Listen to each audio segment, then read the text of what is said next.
Paredes. Sino ba si Mommy Doc AJ? Well, I call myself po kasi Mommy Doc AJ because I am both a mom to a 1-year-old daughter and a licensed medical doctor. And I want to merge the two in that meron pong mga parte or aspeto ng pagiging doktor na pwede kong magamit sa pagiging mommy at mga aspeto naman ng pagiging mommy sa pagka-doktor. Bilang panganay na anak ng isang Alice Tinsay, knowing na ang iyong mga magulang ay nasa larangan ng media, paano o ano ang nagtulong sa iyo pasukin ang pagiging doktor?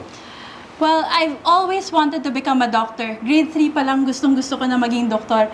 I saw my mom getting sick with migraine when I was that young. And I couldn't do anything. I felt helpless. So, nung pagpunta namin ng ospital at nakita ko na yung mga doktor were the one making her feel better, sabi ko, ay gusto ko maging ganyan. Yung nagpapaganda, nagpapabuti sa buhay ng mga ibang tao at nagpapagaling sa kanila pag sila ay may sakit.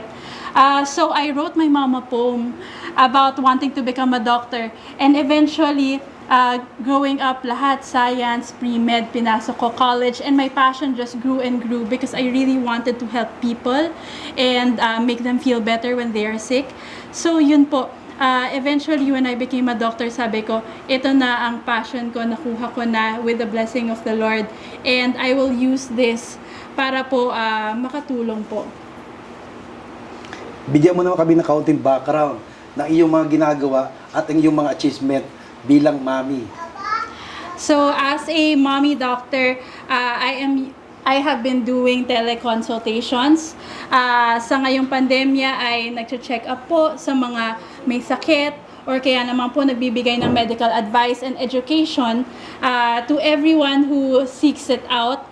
Because I also believe in diluting misinformation ngayon by giving out the right medical facts and giving them what is really going on in this pandemic.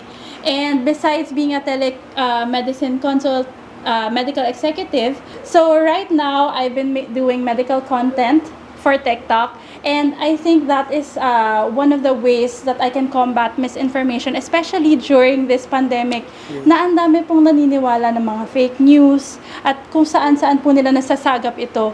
So one way to actually fight misinformation is to dilute it by giving them the truth, giving them medical facts. So that is one of the things that I've been doing for content creation. The other thing is also speaking up for brands that can help connecting them with science and medicine. Like for example, talking about fiber, when I talk about certain food brands, or also multivitamins, what are the different multivitamins that we need and how they can benefit us, our health and our immunity. I've been also an active advocate for mental health, especially now that a lot of people are having anxiety, depression. I talk about mental health in a sense that people will become reminded that they are not alone, that their feelings are valid, what are the symptoms and how they can help. I always remind them that hope and help is available. So those are the different things that I've been doing as a mommy doctor. Bilang isang content creator, Doc AJ, yung mga videos mo ay malaking tulong, lalo because nandiyan yan sa social media, no? So malaking impact sa mga daddy at mommy in raising their own children. Ngayon, ano mga sources ng contents ng iyong mga video? Ito ba ay base sa iyong personal experience? Ganun din sa mga pasyente mo? And you also entertain yung mga questions galing sa ibang tao? Well, pareho naman ho, no? Nanggagaling po to sa personal and professional experience ko. When I studied in med school, I was very interested in all the pediatric lessons that I've learned, in that I knew that somehow, being a woman, I will become a mom someday, and I can use this information to know how I can raise my child up in a healthy way. And then also, as a professional, I get my experiences from the experiences of my patients as well. What are the common things that happen to children what are the things that we should prevent. And in that way, ay nakukuha ko kung ano ba ang mga dapat na expect as a mom. And also, when doing my content, I can actually use that personal and professional lessons that I've learned and share it with everyone, with all the mommies and daddies out there. Also po, with being a doctor naman po, with the content and with the questions that people have been asking, kung ano ba ang gusto nilang malaman. Like for example, ngayong pandemya, how can we practice first aid for COVID for children? For example, isa po yan sa mga mahilig po nilang tanungin. So yun po, ay tatry ko po sagutin from my lessons also as a doctor and as a mom. Yes, napanood ko lang kanina. Yung TikTok. Gaano na karami ang inabot niyan? At paano mo manage bilang mommy tsaka doktor? How can I manage my time? So, with being a doctor, I usually do my checkups during the day, and then at night, that is when I take care of my baby, and also during the weekends din po. So, most of the time, I really try to just balance the time, and if ever man, I try to kasi po multitasker din po ako.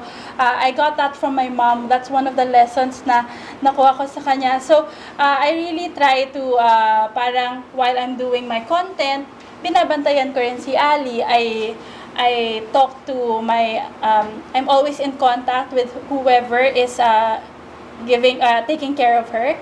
Para po na, kumbaga nababantayan ko pareho. Well, I really love using online platforms as a way to share information, medical truths, and medical facts to the public because ang dami na pong nagsa-social media ngayon. And I noticed na one TikTok post can even reach up to 100,000, even to 200,000 and more viewers. And that is one of the ways na talagang makaka-reach out tayo sa kanila. People from afar can get what message you are trying to tell them. And then when I do my live streams, makikita ko po, bigla na lang merong 200,000 likes, ganun po. Na yun pala ay nakikinig sa inyo at nakakataba ng puso na nagugustuhan nila at meron silang natutunan dun sa tinatry niyo pong ipayo sa kanila. Bilang mommy doctor, anong natutunan mo sa amin ng iyong mommy, your dad, at saka mommy mo na ipapamana mo naman sa iyong anak na si Ali? I think, yung the best thing that I ever learned from my mom and dad is being God-fearing. Because when you are God-fearing, pag may takot ka sa Diyos, everything will follow. When you follow God, you become kind, you become compassionate, you become patient and understanding, forgiving and generous. So parang when you put God in the center as a mom and you share that with your daughter, with your children, then saka na po lahat ng fruits of the Holy Spirit ay sasama na po. At ang pinaka-importante talaga is maging mabuting tao na tumutulong sa iba. And that is the example that I am trying to give my daughter. Yes, Doktor. Sa lahat po ng iyong ginagawa, gaano ka-importante po yung involvements ng iyong mga parents? Very important po all the lessons that I've learned from them. I learned how to become or I try to become a good mom based off of the example of my mom and dad. And naging malaking inspirasyon ho din po sila sa aking mga ginagawa because with them being public speakers, doon ko rin po nakukuha yung lakas and yung confidence to speak and to share, do live streams, do content for the public. Dahil sa panahon ng pandemic, marami ang nagkakaroon ng impact sa kanilang mental health. Bilang isang mommy doctor, ano ang may papayo mo sa kanila? Well, especially for everyone who are struggling with mental health issues this pandemic, it is very important to know that you are not just your mental health problem. You are more than that. You are beyond that. And hindi po ito endgame. There is always hope and help available for you. There will always be doctors and specialists and loved ones who are there for you. And all your feelings, hindi po kayo nag-iisa. It is very valid and you are not at fault for feeling that way. Talagang nasa circumstansya lang tayo na meron tayong parang collective trauma, everything that is going around us. So, it can be because of genetics or pwede rin pong manggaling sa mga external factors, yung mga nararamdaman nila. And you can take this one step at a time. And when you do, just be kind to yourself and learn to be more forgiving of yourself. Not every day can be perfect. Not every day can go along with the right schedule that you wanted. Pero po, maging kind lang po at maging forgiving sa ating mga sarili. And again, nandyan po ang Diyos kung wala po kayo matakbuhan. And here we have doctors and we have specialists and I will always be there for my patients.